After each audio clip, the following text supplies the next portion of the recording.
C'est avec émotion que j'adresse mes condoléances à tous ceux et celles qui ont perdu un parent, un ami, un compagnon d'armes dans ce drame causé par la tentative de prise de pouvoir par la force qui a secoué notre pays le dimanche 7 décembre 2025.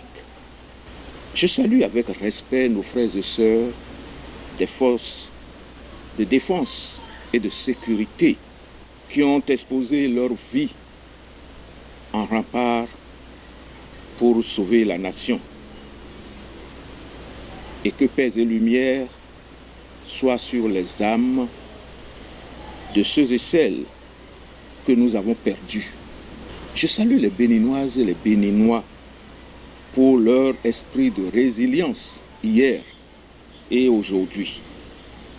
À toutes et à tous, je souhaite beaucoup de courage et de lucidité. Parce que je suis encore vivant et bien portant,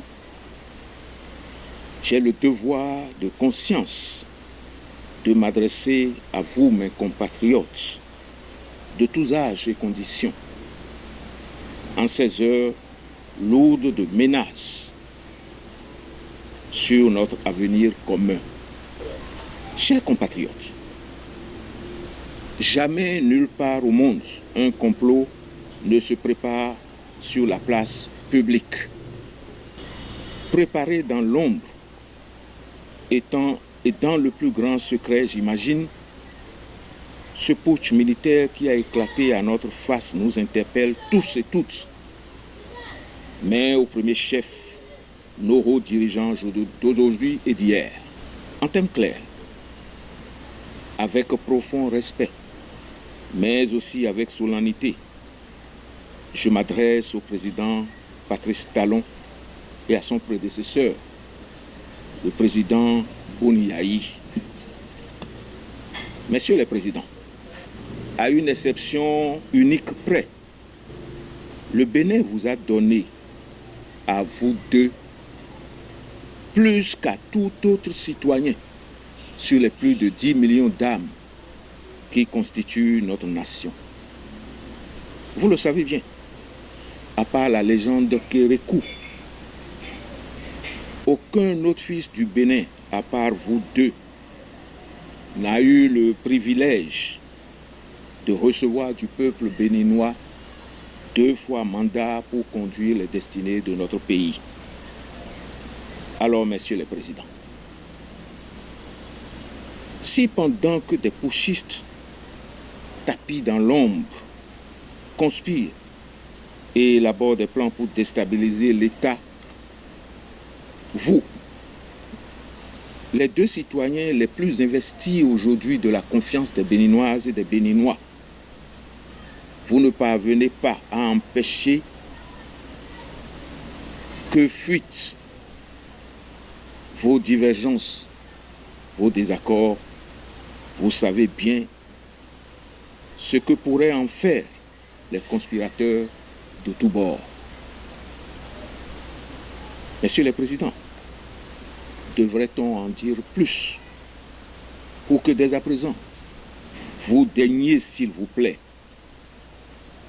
daignez chacun changer positivement votre état d'âme et conséquemment votre disposition d'esprit l'un envers l'autre. Vous le savez, vous en seriez les premiers bénéficiaires, vous et vos familles respectives, et à votre suite, toutes les Béninoises et tous les Béninois. Il s'agit donc bien là de notre destin commun.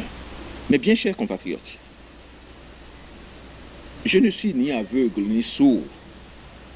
Je ne saurais donc ignorer ce qu'endurent au quotidien la plupart des populations de notre pays, surtout les plus jeunes. J'ai la ferme conviction qu'il n'y a point de sacrifice, de souffrance inutile.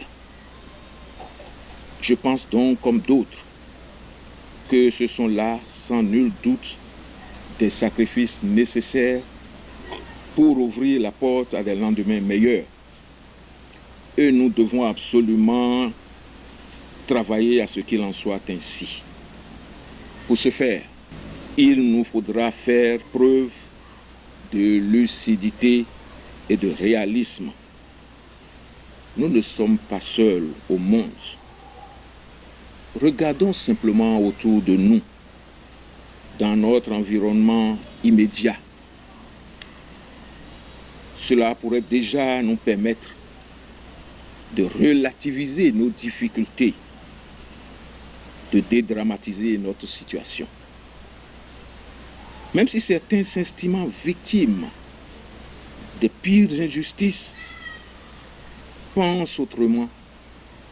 Dans leur écrasante majorité, les Béninois ont aujourd'hui conscience qu'aucun coup de force ne saurait résoudre nos problèmes.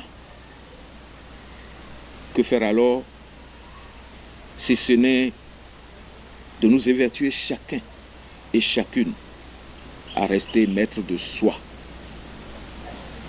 face à toute contrariété. C'est la condition sine qua non pour tout dialogue constructif et fructueux. Tous nos artistes chantent la paix. Nous sommes unanimes à rejeter la violence et la guerre. Alors, nous n'avons aucune autre alternative que le dialogue. Dialogue entre citoyens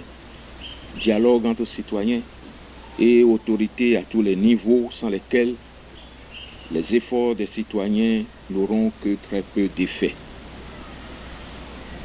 Déjà entre citoyens, le dialogue n'est nullement aisé. Comment espérer alors nous faire entendre des autorités, par exemple du président de la République, ainsi que de son prédécesseur? Il serait prétentieux d'affirmer ici que le chemin à suivre est tout connu et tout tracé. Mais ma conviction est qu'ensemble, on est toujours plus intelligent et plus fort. C'est précisément là le but du dialogue.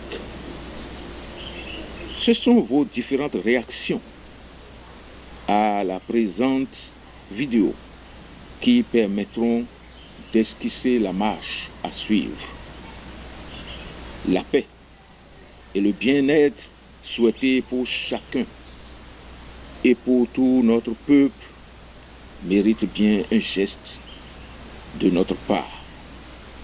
Encore merci pour votre bienveillante attention.